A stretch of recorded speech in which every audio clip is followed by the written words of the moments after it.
Le premier secrétaire de l'Union panafricaine pour la démocratie sociale remet en doute certains chiffres du 5e recensement général de la population et d'habitation RGPH5 publié par le gouvernement de la République, notamment les données statistiques de l'Alikwala et de la Bouenza où il a noté des incohérences. Face à la presse ce vendredi 12 avril 2024 à Brazzaville, Pascal Nsatima Biala est monté au créneau pour dire sa préoccupation. Malgré les moyens modernes dont nous disposons aujourd'hui, notamment le numérique, je remets en doute la capacité des agents recenseurs à couvrir tout notre espace géographique en un temps si bref et à disposer de statistiques globales et sectorielles, fiables et indiscutables.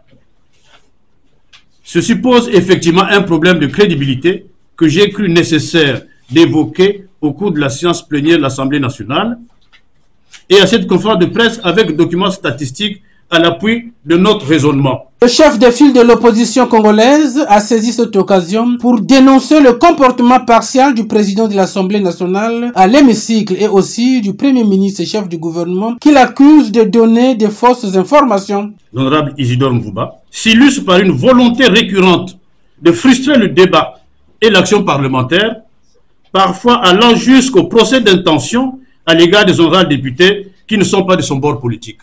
Outre que ces accusations n'étaient que l'alibi pour m'empêcher de m'exprimer sereinement et d'aller au fond du débat, mais en plus, le président de l'Assemblée nationale ignore-t-il que l'Assemblée nationale est une institution politique au sein de laquelle les règles ne s'appliquent pas toujours avec la même rigueur en fonction de la nature de la question en débat.